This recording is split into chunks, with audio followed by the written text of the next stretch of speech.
Arquitectura es la creación de un marco poético a la acción del hombre. Es decir, cómo tú entras, le das a su vida cotidiana un elemento poético. Eso para mí es la esencia de la creación de arquitectura.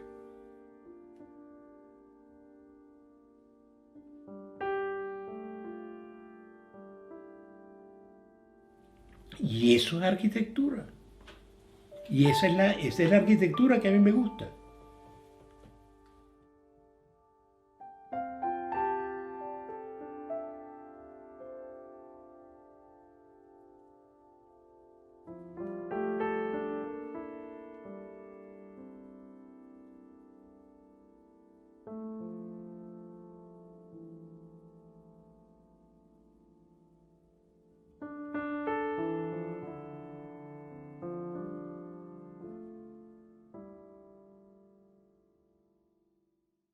Cuando yo era pequeño, mi familia hizo una cosa que a mí me gustó mucho, que es que hacerme pasar las vacaciones fuera de Cuba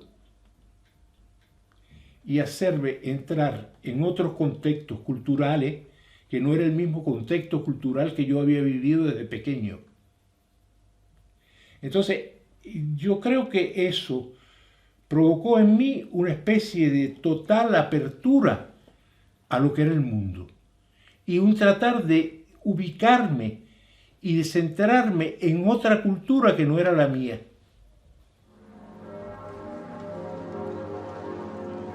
Me entusiasmaba la cultura francesa, me interesaba la cultura en general que había producido Europa. La realidad es que esta obra es, si se quiere, mi apertura al mundo. Empiezo haciendo mis obras en Cuba.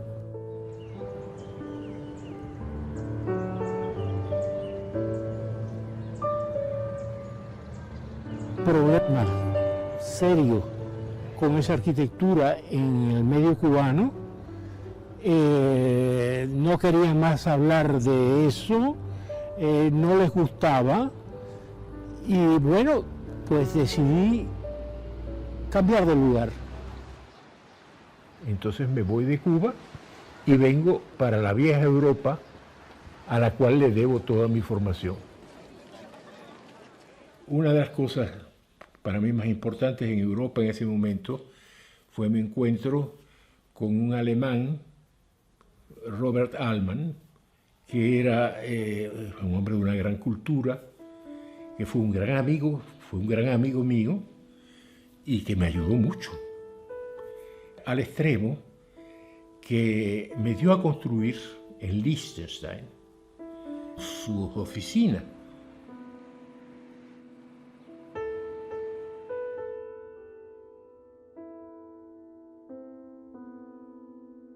Para mí era algo extraordinario porque era una oficina que se estaban situando en los Alpes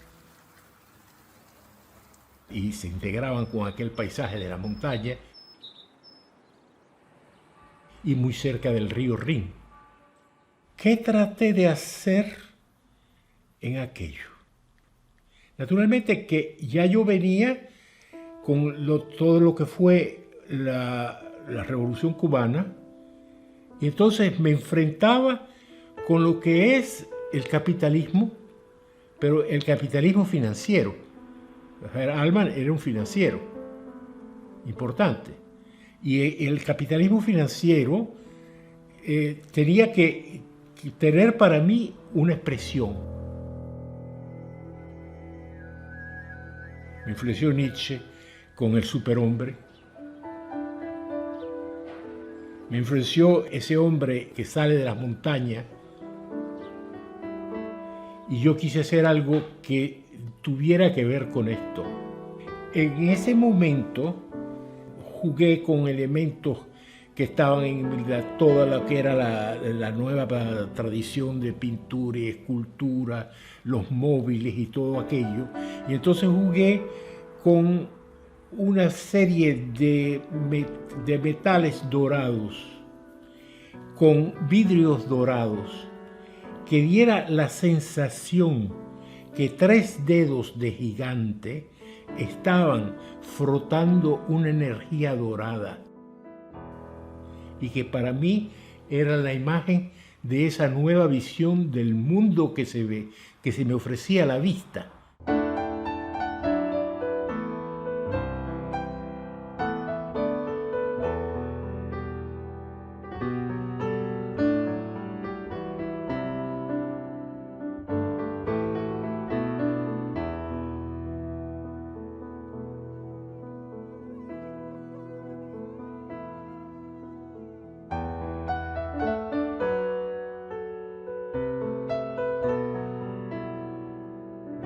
A la vuelta a Europa hay una serie de proyectos que hago que no se realizaron nunca. Uno de ellos fue para André Malraux, una casa de la cultura, en que hice como una máquina que mete dentro una serie de organismos humanos, formas que le dan un sentido de figuración de partes humanas, que era un aspecto que yo estaba viendo, que era el de un mundo mecánico y duro que metía dentro la cosa humana. ¿Qué momento es aquel? Es el momento de mayo del 68. Es el momento de la explosión emocional de los jóvenes de Europa. Jóvenes que eran todos burgueses, se rebelan contra su propio medio y hacen una revuelta mundial, que fue una revuelta mundial, mayo del 68. El Estado va a ser una casa para jóvenes, un club para jóvenes. ¿Qué hice yo en esa casa de jóvenes?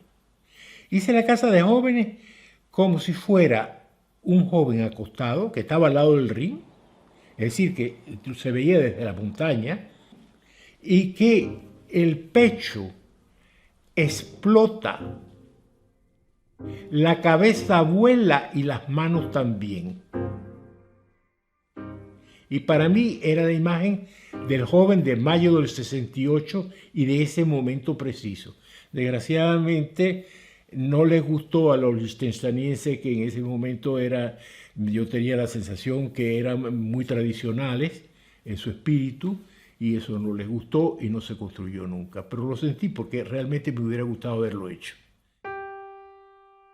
En Yugoslavia debíamos de hacer una especie de hotel en una isla que se llamaba Córcula. Y hice el proyecto de la ciudad como un hombre, que coincidía de cierta manera con el proyecto que se había hecho para Liechtenstein, que era la Casa de la Cultura como un hombre también. Y la ciudad como un hombre era que lo que yo quería darle el sentido de humanidad a la cosa de la ciudad. Claro que nada de eso se construyó, nada de eso se realizó.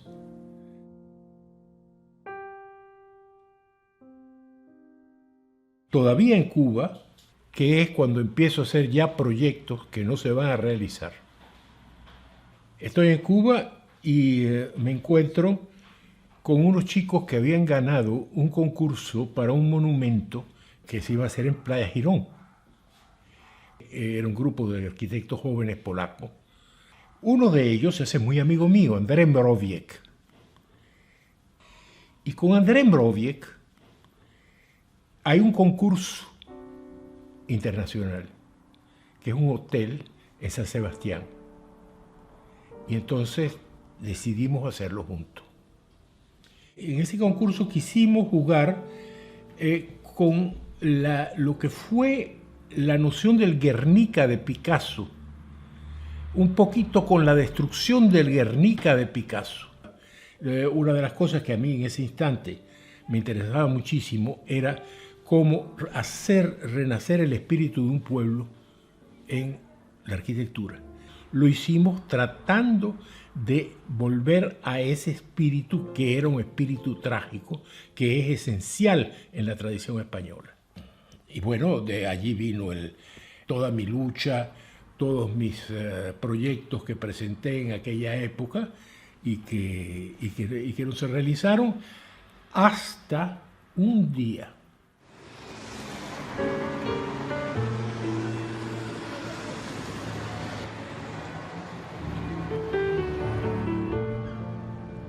Un día iba caminando yo por Saint-Germain y hay un señor que me para en la calle y me dice, ¿usted es Ricardo Porro?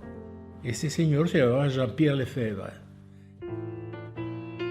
Donc je suis arrivé en Seine-Saint-Denis en 1974 et donc l'opportunité s'est produite de venir co-diriger la société d'aménagement de Seine-Saint-Denis, Soledad 93, qui se crée à ce moment-là. Y me dice, mire, yo estuve en La Habana, vi sus escuelas de arte que me gustaron mucho. Que les écoles d'art, c'était un choc émotionnel fort, une émotion totale. Et devant un objet architectural, bon, ma culture architecturale n'était pas très forte, très ample, mais quand même, ça a été là une émotion sensuelle, forte. Archi d'aujourd'hui a fait un numéro spécial sur Ricardo. Et donc, naturellement, j'ai découvert tous les projets non construits. Nous voulions aussi donc donner sa chance à Ricardo Porro. Et l'occasion s'est présentée du grand concours de l'hôtel de ville de Saint-Denis, alors qu'on était au pied de la cathédrale, la première cathédrale gothique qui a été construite par l'abbé Sugère.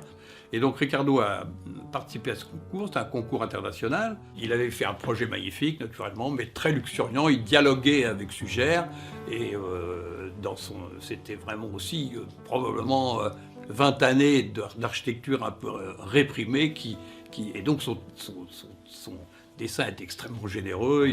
Il dialoguait avec les ogives, avec les arcs-boutants, avec la sculpture rapportée dans l'architecture. Et à une voix près, le maire a eu un peu peur de cette chose, cet ovni, de cette chose inhabituelle un peu dans le ciel cartésien français. Et donc, malheureusement, il n'a pas pu gagner. Mais le maire, donc, sentait qu'il avait une dette un peu auprès de Ricardo. Et donc, quand il y a eu quelques années plus tard les premiers concours de collège, ils ont accepté d'inviter Ricardo dans les 5 candidats pour le collège Elsa Triolet. Et naturellement, Ricardo là a eu, je pense, pratiquement l'unanimité du jury. Il a pu construire donc son premier projet depuis 22 ans qu'il était en France. Et ça a été une expérience formidable pour lui et pour nous aussi. Voilà. Y entré en los concursos y lo primero que hicieron fue darme el primer premio con esta obra, a mi socio René Delanoux y a mí. Il y avait quelque chose d'assez particulier, c'est que j'étais un très jeune architecte, je devais avoir 27 ans à peu près. Lui, il était un architecte, on ne va pas dire âgé, parce qu'il n'avait que 60 ans à l'époque. J'ai rencontré Ricardo par des amis cubains, enfin américains cubains, qui m'ont accompagné chez lui quand j'avais probablement 20 ans à peu près. Je faisais mes études d'architecture. L'atelier de Ricardo était l'atelier d'un architecte qui était aussi sculpteur. Ses murs et ses tables, partout il y avait des maquettes, les maquettes de tous ses projets qu'il avait fait depuis qu'il était arrivé de Cuba. Et puis il y avait ces sculptures très étranges, ces sculptures peintes.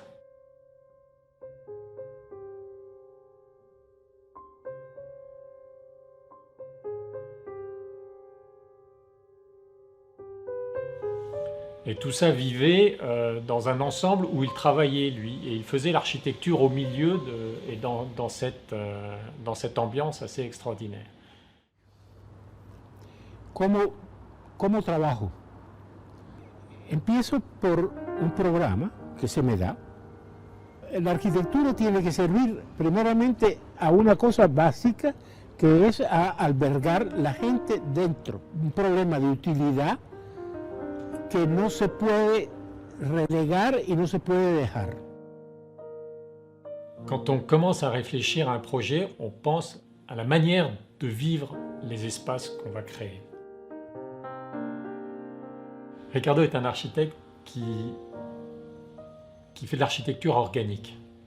Ça ne veut pas dire qu'il fait des bâtiments qui ont des formes d'organes. Le fondement d'une architecture organique, c'est une architecture qui fonctionne comme un corps humain. C'est-à-dire où chaque fonction est située d'une manière optimale. Yo empiezo.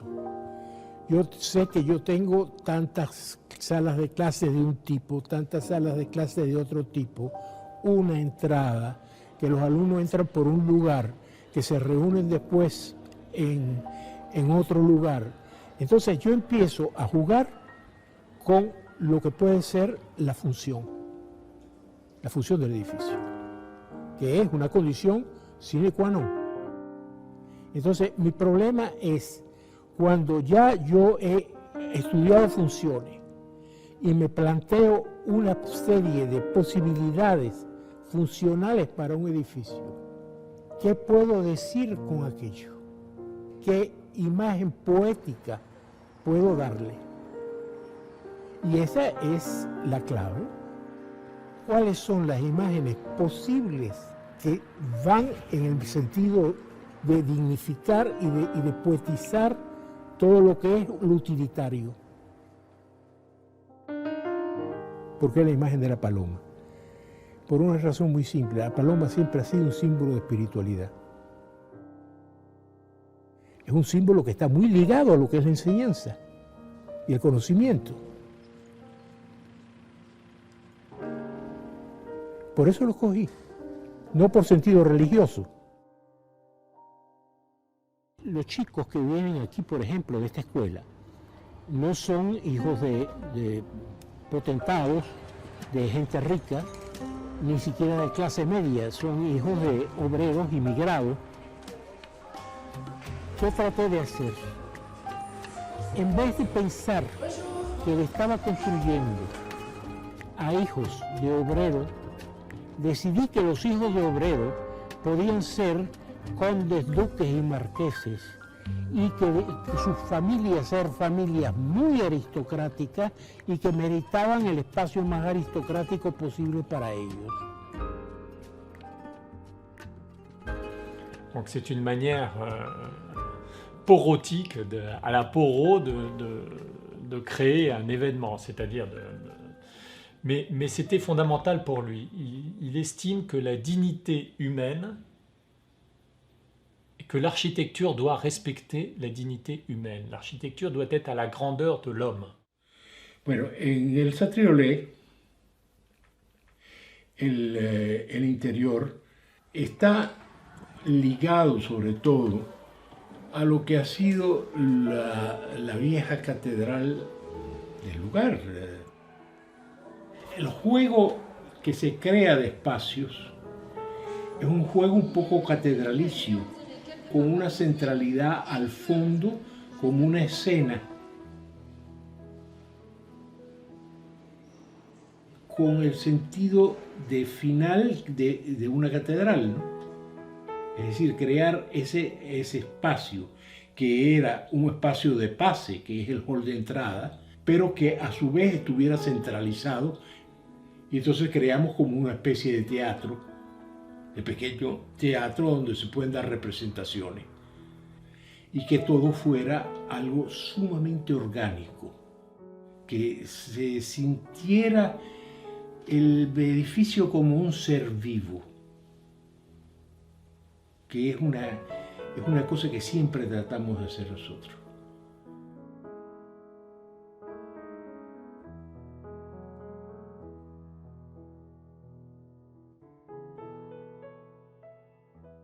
Le chantier, pour revenir à Elsa Triolet, le chantier s'est très bien passé. On a trouvé une entreprise moyenne. Ça, c'était aussi une problématique importante pour nous, d'essayer d'échapper à la grosse entreprise. Passer dans cette entreprise, c'est très difficile d'avoir une certaine qualité, une liberté de création, une qualité architecturale. Et le chantier a été fait pendant 1 an et demi, où j'ai passé tout mon temps sur le chantier. Ricardo était encore enseignant à l'école de Lille, donc il passait 3 jours par semaine à Lille, mais il venait toutes les semaines sur le chantier. J'étais installé dans une des baraques de chantier et je dessinais toute la journée les détails. Et quand il venait, nous discutions de chaque élément, de la manière de résoudre. Lors de l'inauguration de Saint-Denis, une fois le bâtiment achevé, il y a eu un des officiels qui rentre dans le hall et qui dit « L'architecte s'est trompé, il a fait une cathédrale. » Les professeurs de musique avaient organisé une représentation dans le grand hall qui était fait pour ça, au fond, avec les escaliers, les marches. Et donc, c'était des extraits de La Belle Hélène d'Offenbach, joués par les mômes de 15 ans. C'était une petite noire, naturellement. Hélène était noire, naturellement. Et Ricardo a fait une belle déclaration en disant aux petites beurs qui étaient là, et on leur dit « Vous êtes des princesses et j'ai voulu construire un palais pour vous. » Ça, c'était tout Ricardo. Tout Ricardo. Un peu après, nous avons pu construire un second collège à Montreuil. À Montreuil, il y a eu aussi quelque chose d'assez nouveau dans notre manière de travailler, Ricardo et moi. Mais en revanche, le programme s'organisait de la même manière, c'est-à-dire avec une entrée et 2 ailes. Siempre me había fascinado todo lo que fue la noción heraclitana, es decir, el sentido de los opuestos, la integración de los opuestos. Ha sido algo que me ha fascinado como un principio de pensamiento, un principio de vida, un principio filosófico. En el Colegio Fabián traté de llevar este espíritu en forma. ¿Cómo lo concebí? El edificio lo dividí en 2 partes. Una parte como si fuera una bestia hembra y otra parte como una bestia macho. La bestia macho como en actitud de trepar sobre la bestia hembra. La bestia hembra bajando la cabeza ligeramente. Et nous avons donc poussé cette image, avec Ricardo qui veut toujours rajouter une image sur la fonction. Nous avons poussé cette image comme 2 animaux qui s'entourent, qui jouent l'un avec l'autre, et le jeu du yin et du yang. Y en el piso, un dibujo de un yin y un yang, de los opuestos. Yo creo que es un tema que es eterno en la filosofía. Es un problema eterno del hombre, la dialéctica. Y eso es ese colegio. Entonces, cuando yo paso al hall de entrada, entonces traté de hacer otra cosa que es completamente distinta, que es crear, jugar un poco con la 4ª dimensión. Es decir, jugar con una serie de movimientos que ocurren a la vez y que se superponen. Y eso lo jugué con las escaleras que van jugando y se van desplazando de un lado a otro. En el hall de entrada también hay algo que es importante, que es la noción de árbol de vida.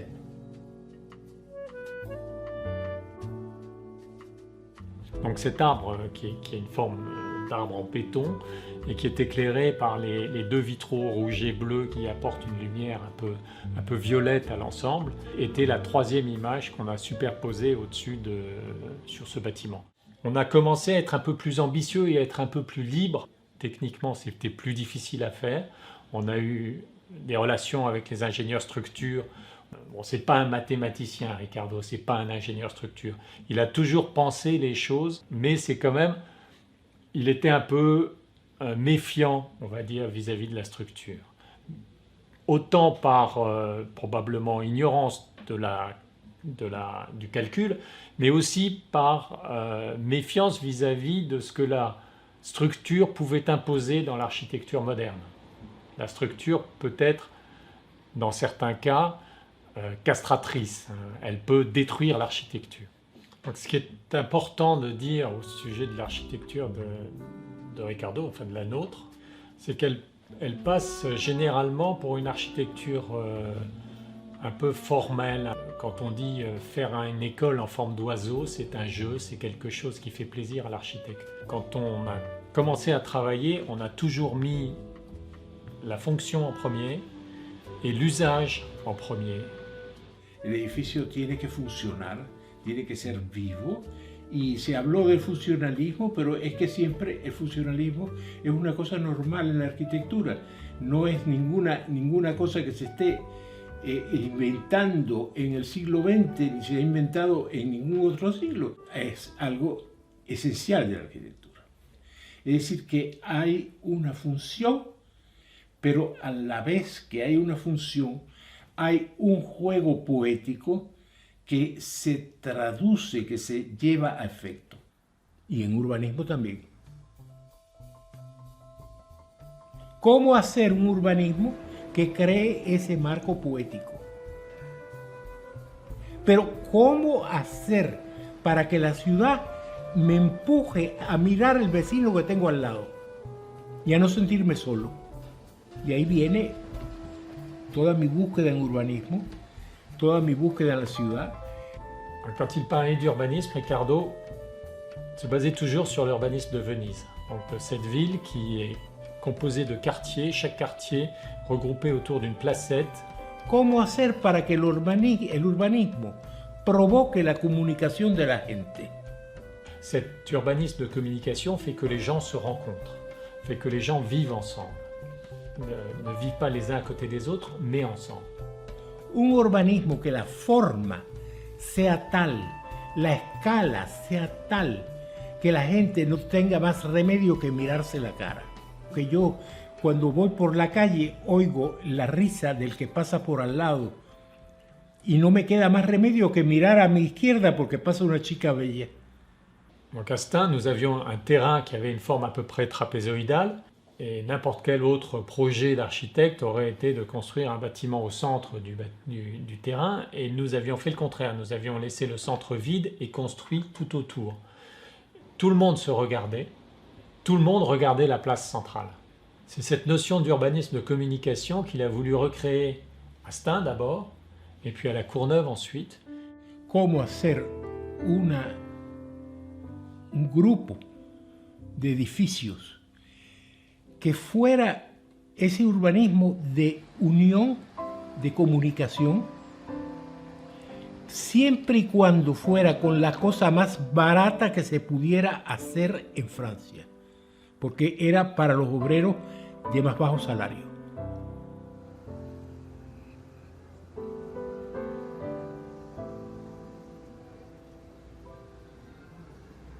Surtout extraordinaire, c'est que, en général, tous ces projets, Anna Hadid, Eisenman, Guéry, Calatrava, etc., qui sortent, on sait très bien que c'est au moins 5 fois le prix moyen de la construction habituelle. Or, tous les projets de Ricardo, comme tous les projets de la Soledad, on n'avait que ça, c'était un prix HLM. C'était un prix HLM, c'est-à-dire que c'était vraiment tiré. Lo que se había hecho en esa zona era influencia del urbanismo de Le Corbusier, las grandes unidades de habitaciones que son un desastre desde el punto de vista de contacto humano. Yo decidí que quería hacer algo bajo, no más de lo que pudiera subir una persona a pie, y hasta allí llegaba mi urbanismo. Y entonces crear con lo más barato que se pudiera un urbanismo de comunicación, pero un urbanismo simpático. Y eso fue lo que traté de hacer.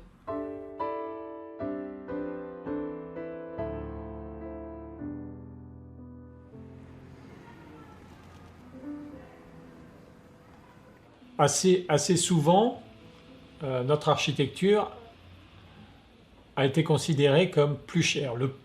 Ricardo, d'ailleurs, a probablement souffert de cette idée pendant tout le temps avant qu'il rencontre Jean-Pierre Lefebvre. C'est-à-dire que son architecture paraissant complexe, tout le monde pensait que non seulement elle n'était pas fonctionnelle, mais qu'en plus elle était chère. Ricardo et moi, nous avons toujours travaillé que pour la commande publique, c'est-à-dire que le budget du bâtiment était fixé avant l'architecture. Comme ni Ricardo ni moi ne sommes des magiciens, il a fallu faire des choix. Les choix qui ont été faits ont toujours été le même, c'est-à-dire privilégier l'architecture, l'espace et la vie des gens. Nous avons essayé de trouver des solutions qui permettaient, dans le budget défini, de conserver une architecture et une spatialité intéressante.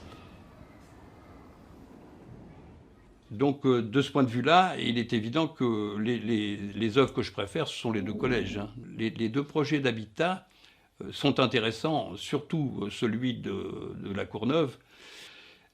Au fond, la démonstration qu'on était très immodeste à l'époque et plein d'ambition. Ce qu'on voulait faire, c'est reconstruire la ville avec l'architecture, avec une architecture vivante et créative. Les deux projets, 30 ans après, se révèlent un peu comme des visions un peu trop généreuses et un peu utopiques de la vie en société actuelle.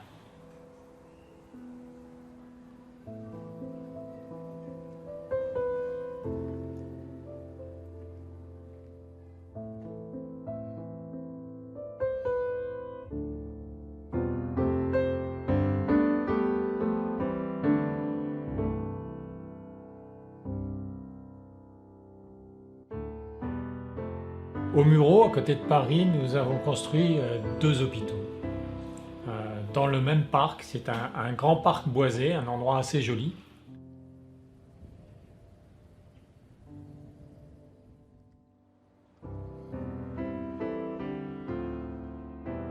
Nous avons rencontré en fait une directrice d'hôpital. Elle voulait sortir du schéma selon lequel un hôpital est une machine à soigner les gens. Elle décrivait plutôt l'hôpital comme un lieu de vie. Le premier des 2 bâtiments que nous avons réalisés au Mureau est l'hôpital psychiatrique. Donc l'hôpital psychiatrique dont on voit la maquette ici. Il y avait dès l'origine dans la conception une espèce de hiérarchisation à créer entre la chambre elle-même.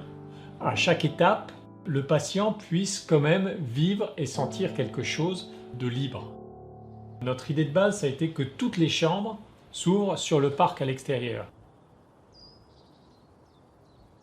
Et rapidement, sans même s'en rendre compte, on a appelé chaque groupe de chambres pétales, comme les pétales d'une fleur. Et petit à petit, cet hôpital a pris la forme d'une fleur. Cuando se entra dentro del hospital, quisimos que el hospital diera la imagen de flor agradable. Y eso fue lo que hicimos en el edificio. Un peu après le bâtiment psychiatrique, nous avons réalisé un bâtiment de long séjour qui est organisé par 6 groupes de 30 chambres. Et les 3 ailes, nous les avons réunis, encore une fois, un peu comme une main, sur un ensemble commun. Cet ensemble commun qui est un ensemble de 2 placettes. Une placette couverte et une placette extérieure, une placette ouverte. La placette intérieure est réunie dans une espèce de cube sur lequel nous avons fait une toiture qui crée un mouvement ascendant et tournoyant. Hicimos el hospital como la explosión de la esfera.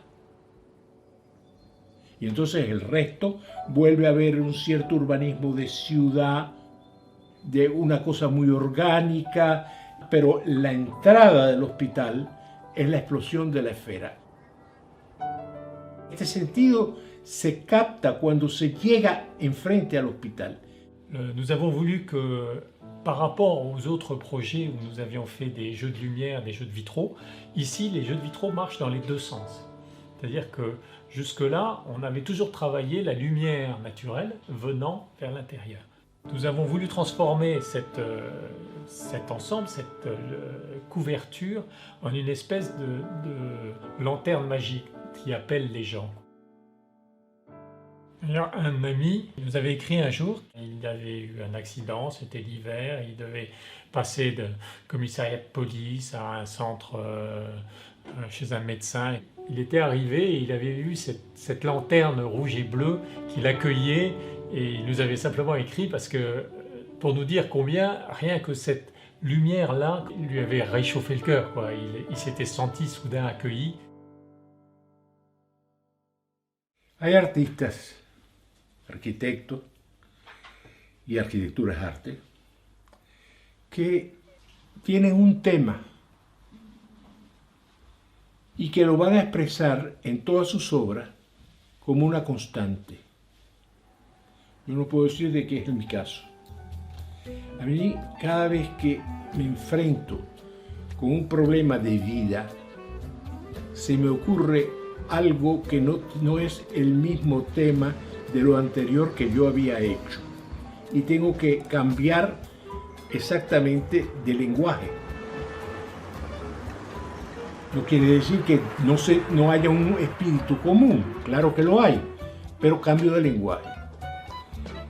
Un día estoy en mi oficina, eran como las 4 de la tarde o las 5 de la tarde, y de pronto suena el teléfono. Voy al teléfono y me dice una voz muy dulce. Me dice, ¿Poco? Digo, sí, soy yo. Y entonces pone la voz terrible y me dice, ¿qué tiene usted contra los CRS? CRS son las brigadas de choque del Ministerio del Interior para terminar con los motines. Entonces yo le dije, ay señora, yo quiero mucho los CRS, que voy a tener yo nada contra ellos, les tengo una admiración enorme. Y dice, ¿por qué no se presentó al concurso? Digo, ¿qué concurso? Me dice, hay un concurso para construirle viviendas a los CRS. Y usted no se ha presentado. Le digo, ay señora, yo quisiera presentarme. Y me dice, tiene hasta mañana a las 5 de la tarde para presentar su expediente. Ay, sí, señora, le dije a la oficina, ninguno se va de aquí hasta que salga el expediente para los CRS. Bueno, en resumidas cuentas, presentamos el expediente, ganamos el concurso. Le projet de casernement de CRS est un projet qui était très complexe parce qu'il est très riche dans son programme. Il y a beaucoup de choses, beaucoup d'événements qui doivent se passer dans ce bâtiment-là.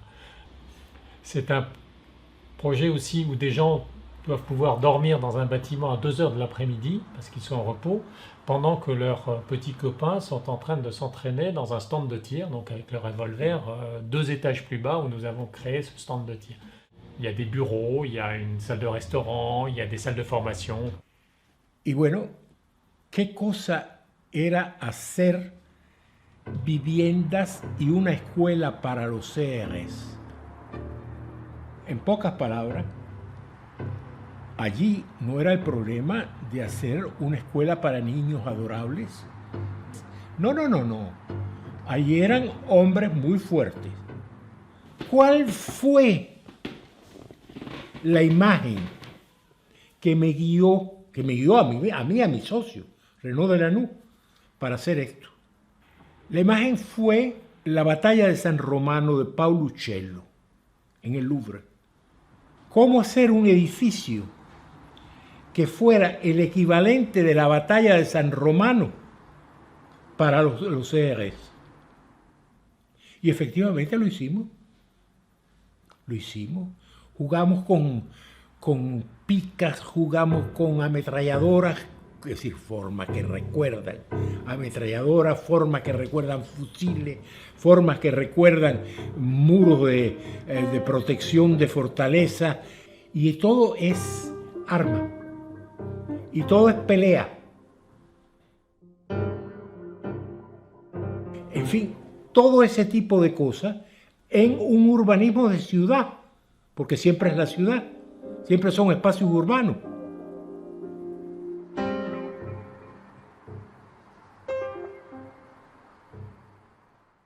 Dans le deuxième bâtiment, la partie des salles de formation, où on avait repris à petite échelle la même complexité que celle qui existe dans un autre bout du bâtiment, où il y a toutes ces poutres qui partent comme des lances pour le restaurant. C'est une constante du travail qu'on a réalisé, Ricardo et moi, que ce qui compte, c'est pas la forme, ce qui compte, c'est pas le formalisme du bâtiment, c'est même pas son matériau, ce qui compte, c'est ce qu'il veut dire. C'est-à-dire que Ricardo avait un peu quand même une fixation une crainte de tout ce qui était du mouvement moderne. En particulier la verrière, la grande verrière, et le béton brut, qui étaient les deux éléments pour lui, qui étaient des archétypes du mouvement moderne, et donc qu'il ne voulait pas utiliser au départ. Je souhaitais utiliser ça. Pour moi, ce sont des matériaux de l'architecture, de notre modernité et de notre temps. Autant, dès qu'on a commencé à travailler avec, il y a apporté une vision qui était extrêmement personnelle. Pour Ricardo comme pour moi, ce bâtiment des CRS, c'est un des bâtiments qu'on a probablement le mieux réussi. C'est un bâtiment qui a été fait, qui fonctionne bien, où globalement les gens sont heureux d'être là. Les CRS actuellement appellent ce bâtiment, ils l'appellent le château. D'une compagnie à l'autre, quand ils vont à Vélizy, ils disent pas on va à Vélizy, ils disent on va au château. Y una cosa que me tocó mucho, me emocionó mucho, un día fui a ver mi obra y hay un guardia de esos que hay allí que se me acerca y me dice, señor Porro, yo podría decirle algo. Digo, sí, dígame todo lo que usted quiera. Y me dice, usted es el único que nos ha comprendido.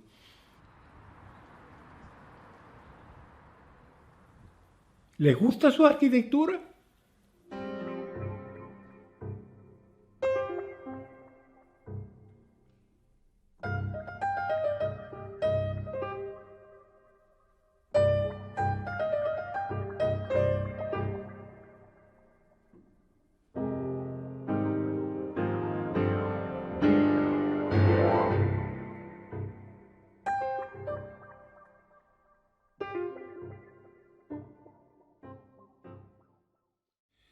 Hay dos maneras de enfocar el espacio. Clasicismo es de espacio limitado. Barroco es de espacios ilimitados. Si a mí me ponen a decir en dónde me pongo, yo digo que soy barroco. Mis espacios son ilimitados. Me encanta jugar al infinito.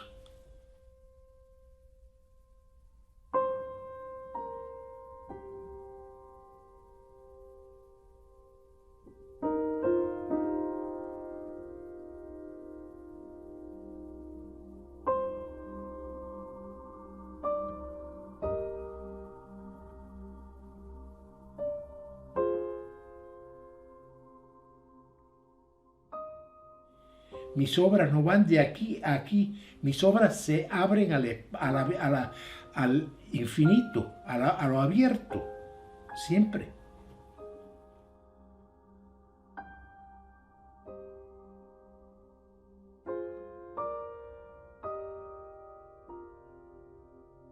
Espacio, yo lo defino como la relación entre la posición y calidad de los cuerpos.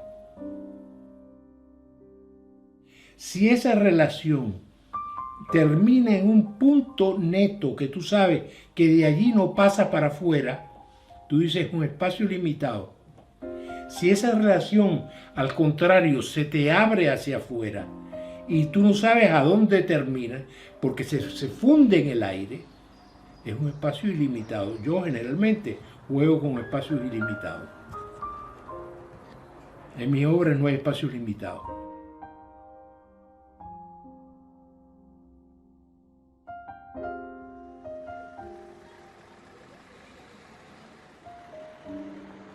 El Colegio de Exploradores es otro tema. Yo quería hacer algo que fuera eminentemente francés. Iba a hacerse en un barrio obrero. Y yo quería hacerles un château. Es decir, un lugar que fuera como un castillo tradicional francés. darles el valor de príncipes, de duques, de lo que se quiera de noble, a chicos que son hijos de obreros africanos muchas veces y que llegan muy pobres. Y quise darles una atmósfera de Castillo del Loira al edificio.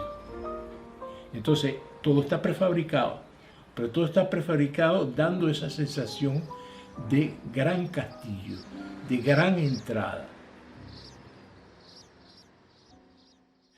Mais on a eu, c'était nos débats à Cergy-le-Haut où il fallait faire une forêt.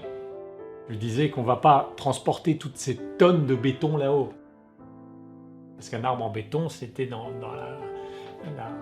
la construction, il y avait le fût et puis il y avait l'arbre. Et il fallait amener des tonnes de béton en haut. Et puis comme on voulait faire plusieurs arbres, ça devenait complètement irréaliste. Donc on a commencé à travailler sur la possibilité de faire ces arbres avec les parties métalliques. Les premiers vitraux utilisés sont un peu de quelque chose qui se rapproche de Cuba, où il m'a toujours montré ces petits éléments colorés qui sont au-dessus des portes d'entrée. Donc le but n'était pas comme à Cuba d'avoir quelques éléments décoratifs au-dessus d'une porte, mais d'apporter une lumière très subtile à l'intérieur des espaces, en particulier sur tous les volumes courbes. Entonces está lleno de vitrales también igualmente.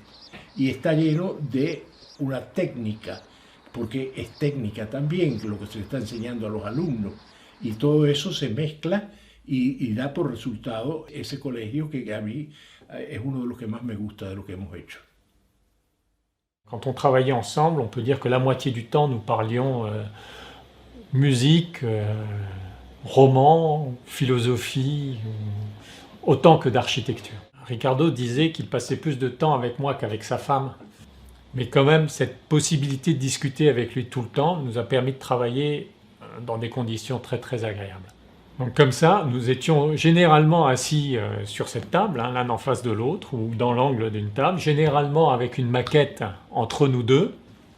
Tous nos projets ont ainsi été faits principalement en maquette. Ricardo disait toujours que c'était la seule manière de voir l'espace. Il a toujours voulu que la troisième dimension soit précise et définie. Bon, Ricardo était néanmoins quelqu'un de très orgueilleux. Il était fier de son orgueil.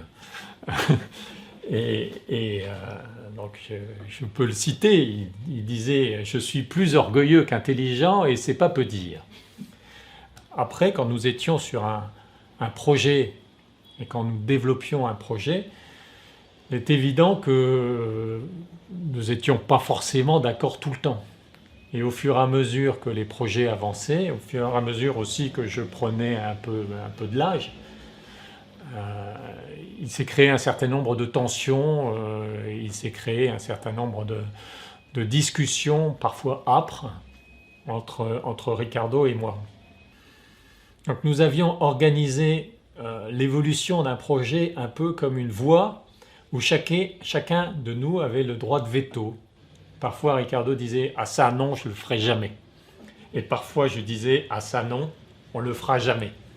Et ça pouvait être sur tous les niveaux. Ça pouvait être purement esthétique, comme ça pouvait être technique, ou ça pouvait être sur le fonctionnement.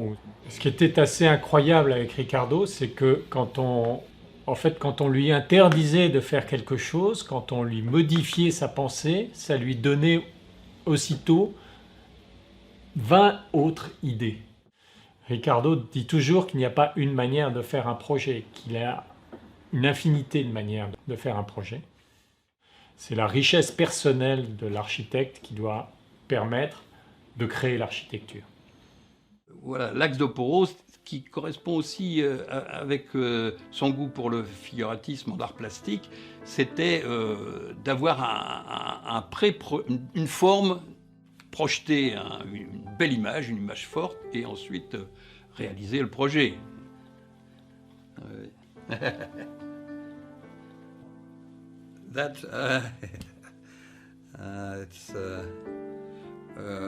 Vous savez, malheureusement, le maître d'ouvrage, vous savez, dans les corridas espagnoles, il y a les gens qui sont à cheval, hein, les picadors.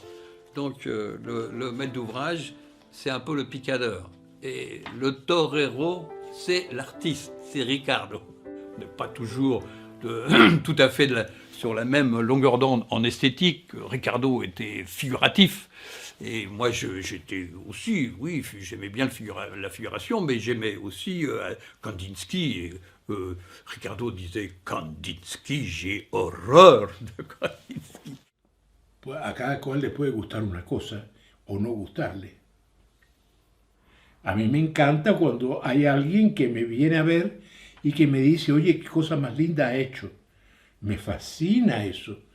Y se lo agradezco muchísimo. Y cuando hay alguien que no le gusta, me entristece muchísimo también. A ver, ¿qué voy a decir? Me encantaría que todos los críticos adoraran lo que yo hago. Pero no solamente los críticos, porque yo no me dirijo a los críticos. Yo me dirijo a los muchachitos del barrio que pasan por frente al edificio y dicen qué bonito es. Donc l'année de son décès, en 2014, nous avons, Ricardo et moi, remporté un dernier concours d'une école, de l'école Saint-Exupéry à Bois-Colombes. Avec cette école, je veux continuer à donner cette dignité que Ricardo a toujours voulu qu'on donne à tous les occupants. Quand il parle donner un cadre poétique à l'action de l'homme. Que los espacios, cuando un chico entre, no se sienta el hijo del último pobre que vive en un cuartucho, sino que se sienta que puede hacer muchísimo en su vida. Y yo creo que eso es un punto muy bueno de enfocar la arquitectura en el sentido de la dignidad humana. El hombre como ser digno y dignificarlo con la arquitectura. Y eso es una de las cosas que mi arquitectura ha tratado siempre de hacer, dignificar